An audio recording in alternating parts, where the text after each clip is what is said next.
going on, guys? It's Steve. So the Oklahoma City Thunder are now 7-8, and to me it's fairly obvious as to why they keep losing. Now, the most obvious reason is chemistry, but there's something, I'll get to that in a second, but there's something that I think is more important than chemistry that's really causing this team to lose the games that they shouldn't. It's their rotation. It's simply their rotation. First of all, it doesn't make sense to me, logically, from any perspective. Okay, if you look at the statistics, Carmelo, everyone, oh, we got to look at analytics, we got to do this. Okay, but when it's time to actually implement them into the game, they don't do it. First of all, Carmelo Anthony is the clutchest player in the league since 2003. So to me, it does not make sense that he's only playing 5 minutes in the fourth quarter, the final 5 minutes, while Russell Westbrook and Paul George are playing the entirety of the fourth quarter. Carmelo Anthony is averaging like 34 minutes per game. So that's probably even less than that. He's averaging really low minutes in comparison to Russell Westbrook and Paul George. But at the same time, he's still averaging the most points. So that shows you that naturally the offense is sliding through him because he's just such a great scorer. Whether it's catching and shooting, which he's doing a lot, whether it's in the low post isolation, which he's also doing a lot, he's still scoring. Because that's what he does. That, you know, it's naturally coming to him. But something that really it gets me mad is that why is he only playing 5 minutes in the fourth quarter? It doesn't make sense. We're talking about Carmelo Anthony. We're not talking about, Paul George, who's 0-15 in game-tying shots and game-winning shots in the final 30 seconds or whatever the stat is. We're not talking about that. We're talking about someone who's the clutchest player in the league every single year since he's been in the league statistically, and he proves it every single year with big games in crunch time. Every time he proves it. Okay, even this year, he was clutch against, I don't remember what team it was, and then the team against the Timberwolves. He hit I think they were either tied it or they were winning by 2 after Melo hit a 3. And then Andrew Wiggins comes and hits a half-court bomb, banking it in off the backboard, off glass. All right, so it's not that this team is awful. It's a combination of things. I'm also going to get back into the rotation in a second, but it's also their chemistry. Okay, first of all, Russell Westbrook, instead of trying to force them in to the offense, like that's what he said, like I'm trying to make them comfortable. You're doing a good job by doing that, but instead of trying to force them in, you should naturally implement them into it. So play your game. Like Carmelo said, he didn't come there for Paul George. He didn't go there for Steven Adams. He came there for you. For you. No one else. Just for you. He waived that no trade clause because he wanted to play with you. Okay? And he wants you to play aggressive. Why are you barely averaging 20 points per game? Why are you being inefficient? Why are you turning the ball over a lot? Paul George, that's natural from Paul George. Here's the thing that people don't understand. Paul George is a great player, but he's not that superstar caliber player. And it's proving in his play as, a part of the big three. People said, oh, Melo's going to be the third option. No, most of the time, Melo's actually the first option on this team in terms of scoring. And if you don't believe me, Russell Westbrook said it himself. All right? But it's not just that. It's naturally Paul George is going to be the third option because naturally that's what he is on a championship team. Okay, and there's nothing wrong with that. There's nothing wrong with that. But he's still a great player. He's just not a superstar like people thought he was. And I used to think the same way of Kawhi Leonard until Kawhi Leonard came and said, you know what, Steve, you can think about me like this all you want. But at the end of the day, I'm going to show you what I can do. And the man dominated last season. Only to be ended by injury. I don't think Zaza did that injury on purpose. Some people have a different view. I just personally don't think it was on purpose. He was just literally contesting a shot. It happens all the time. Kenny Smith actually agrees with me on that. But I said I'd tell you this right now.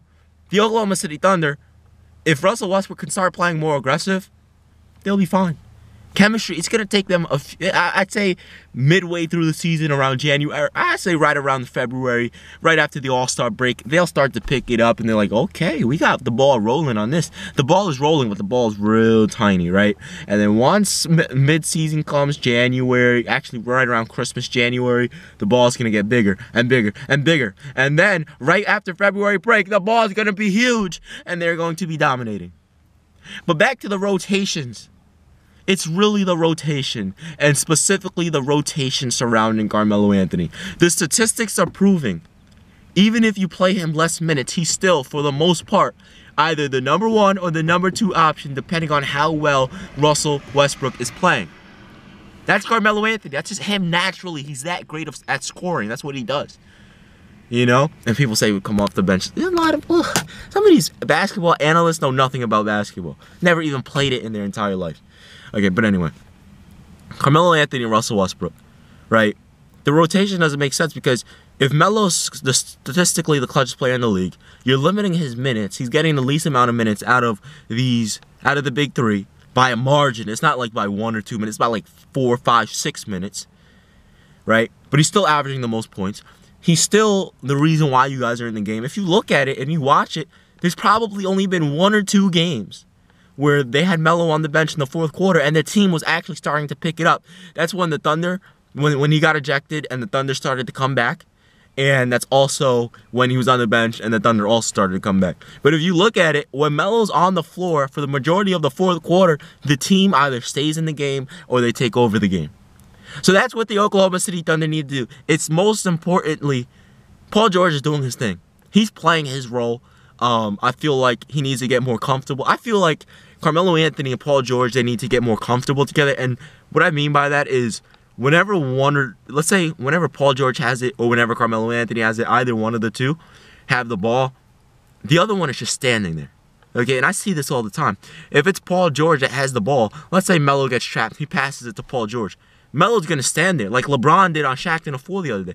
Melo's just going to stand there with his hands on his hips. Not his hands on his hips. Melo's too good for that. Just looking with his hands like this, like, pass me, no, I'm ready for the pass. You know, and just watch Paul George drive and isolate. Or Paul George kicks it to Melo after he gets double-teamed. Melo isolates, and guess what? Paul George just stands there.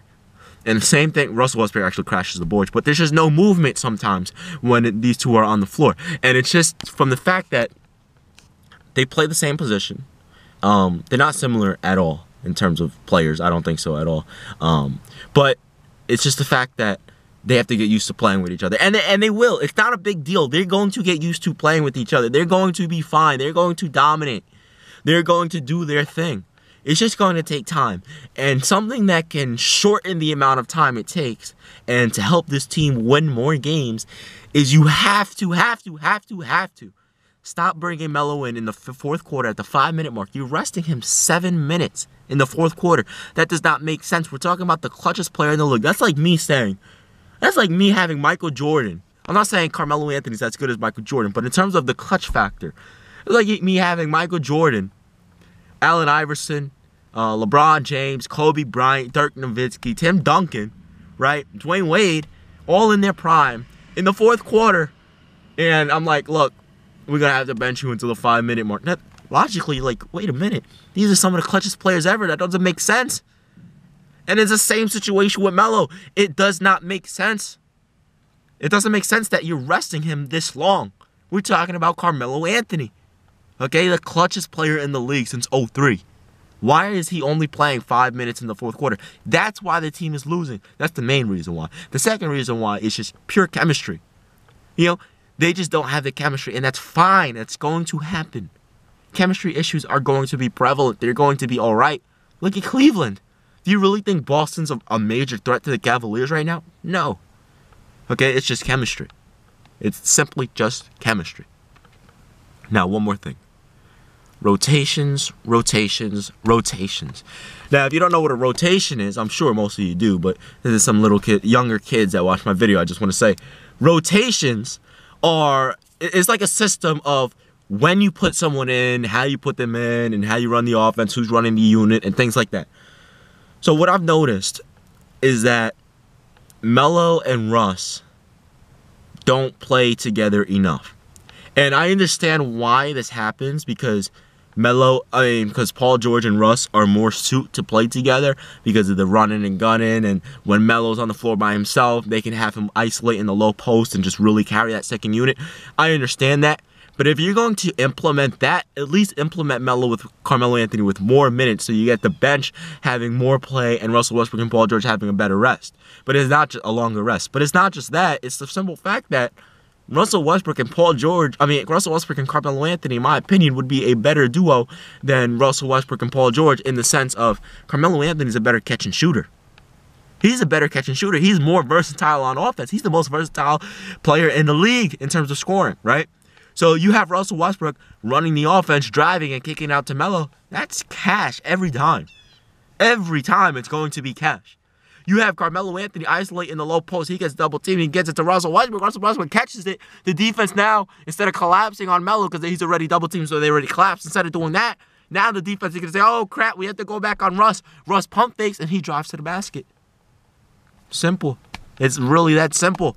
Okay? So the Oklahoma City Thunder, they're going to be fine. They're having early season struggles. It happens. That's what's going to happen to a lot of new big threes. The Warriors even started off slow. I mean, they really picked it up. I mean, let's be real. What are they, like 12-4, 12-5, something look ridiculous like that. They picked it up, but they had a slow start because, they had picked up a lot of new bench players, Nick Young, etc., right? Cavaliers are off to a slow start. I swear, man, some of these teams need to hire me as a coach. Anyway, man, I'll be the youngest coach in NBA history. It's been your man, Steve. The Oklahoma City Thunder, they're going to be all right. They're just going through some issues. I'm out of here. Peace.